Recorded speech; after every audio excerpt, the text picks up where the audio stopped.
രാമനാരായൺ രാം. പ്രകൃതിയുടെ ധർമ്മം സൃഷ്ടിയുടെ ആരംഭം മുതൽ തന്നെ ആരംഭിക്കപ്പെട്ടിരിക്കുന്നു. ആദി അനാദിയാണ് പ്രകൃതി. മനുഷ്യൻ ഭൂമിയിൽ ജനിക്കുമ്പോൾ അവൻ പൂർണ്ണമായും പ്രകൃതിയുടെ കീഴിലാണ്. അവൻ പ്രകൃതിയാൽ പൂർണ്ണമായിരുന്നു. അവന് പുറത്തുള്ള ലോകത്തോട് ഒരു ബന്ധവുമില്ലായിരുന്നു. പ്രകൃതി തന്നെ അവന്റെ എല്ലാ ആവശ്യങ്ങളും പരിഹരിച്ചിരിക്കുന്നു. എന്നാൽ പിന്നീട് നമ്മെ ദീർഘകാലം ബാഹ്യവസ്തുക്കളിൽ ചേർക്കപ്പെട്ടിരിക്കുന്നു. മനുഷ്യരെ ജാതി, മതം, ഭരണഘടന, നല്ലതും മോശവും ഉൾപ്പെടുത്തി. ഫലമായി ഇന്ന് എല്ലാവരും വേർതിരിഞ്ഞു പോയിരിക്കുന്നു. മനുഷ്യരെ നിരവധി ഗ്രൂപ്പുകളിലായി പിരിച്ചു. ഇപ്പോൾ മനുഷ്യർക്കായി മനുഷ്യനിർമ്മിത ഭരണങ്ങൾ അധിപതിയാക്കുന്നു. ഈ ഭൂമിയിൽ എല്ലാവരും മനുഷ്യരായി ജനിച്ചു. എന്നാൽ മനുഷ്യർ നിരവധി വ്യത്യസ്ത മതങ്ങൾ ഉണ്ടാക്കി എല്ലാവരെയും മറ്റുള്ളവരിൽ നിന്ന് വേർതിരിച്ചു. ഓരോ മനുഷ്യനും മതത്തിന്റെ ബദ്ധനിലയിൽ അകറ്റി തന്റെ സ്വാർത്ഥം മാത്രമേ നോക്കിയുള്ളൂ. എന്നാൽ നമ്മുടെ മഹാഗുരു ബാലക ബ്രഹ്മചാരിജി പറഞ്ഞിരിക്കുന്നതുപോലെ ഏറ്റവും വലിയ മതം ആകാശമാണ്. ഈ ലോകത്തെ സൃഷ്ടിച്ച അതാണ് ഏറ്റവും വലിയ മതഗ്രന്ഥമാണ്. ഈ ഗ്രന്ഥത്തിലെ ഓരോ പേജും ബ്രഹ്മാണ്ടത്തിൽ പടരുന്ന എല്ലാ നക്ഷത്രങ്ങളുടെയും ഗ്രഹങ്ങളുടെയും രൂപമാണ്. ഭൂമിയിൽ ഏകദേശം 800 കോടി ആളുകൾ ഉണ്ടാകുമ്പോൾ അവരുടെയൊക്കെയും ശരീരം ഈ മതഗ്രന്ഥമായ നൊപ്പം നിർമ്മിതമാണ്. അതിൽ 5 ഭൂതങ്ങൾ അടങ്ങിയിരിക്കുന്നു.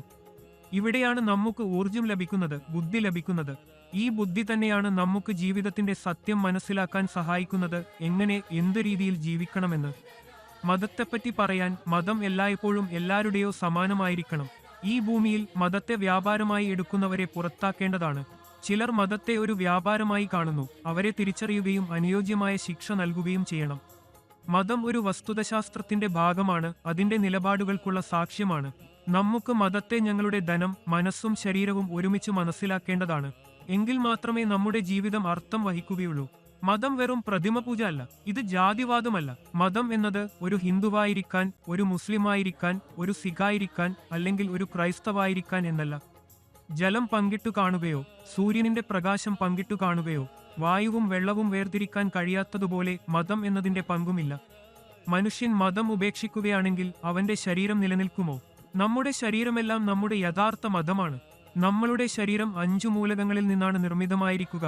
അവയെക്കുറിച്ച് വിശേഷിപ്പിക്കാൻ മതം വേണമെങ്കിൽ അത് ശരിയായ രീതിയിൽ ഉൾക്കൊള്ളാൻ നമുക്ക് സാധിക്കും. ഈ ഭൂമിയിലേക്കും ആകാശത്തിലേക്കും ഒരുപോലെ നമ്മൾ ഒരുമിച്ച് തുടരേണ്ടതുണ്ട്. അവസ്ഥകളുടെ സമാധാനം നിലനിൽക്കുന്നതുവരെ മതത്തിന്റെയും ജാതിതന്ത്രങ്ങളുടെയും പ്രശ്നങ്ങളിൽ നിന്ന് നമുക്ക് ഉയർന്നിരിക്കേണ്ടതാണ്.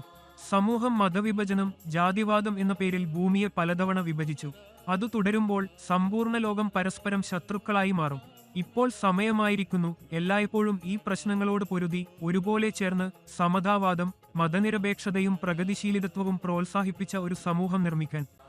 അത് സാധ്യമാകൂ നമുക്ക് നമ്മുടെ ബുദ്ധി കേൾക്കുക, പ്രകൃതിയുമായി ബന്ധിപ്പിക്കുക എന്ന ജപം പതിവാക്കുക. പ്രകൃതി തന്നെ ഏറ്റവും വലിയ മതമാണ്. അത് മനസ്സിലാക്കേണ്ടത് എല്ലാവർക്കും ആവശ്യമാണ്. ഒരു വ്യക്തിനൊപ്പം ചേർന്നാൽ അവന്റെ ജീവിതം സ്വയം സ്ഥിരതയോടെ മാറിപ്പോകുന്നു എന്നത് എപ്പോഴും ആളുകളെ അതിന്റെ ചിന്തകളെ സജീവമാക്കി വളരെ നല്ല പ്രവർത്തനങ്ങൾ ചെയ്യാനും മറ്റുള്ളവരുടെ ക്ഷേമം പ്രാധാന്യപ്പെടുത്താനും പ്രചോദിപ്പിക്കുന്നു. ഇന്ത്യ മാധ്യമത്തിലൂടെ സമൂഹത്തിൽ പടരുന്ന നാമം, നിഷ്കരമനസ്സുള്ള ശക്തിയെല്ലാം ഇല്ലാതാക്കാനുള്ള ശ്രമം തുടർച്ചയായാണ് നടക്കുന്നത്.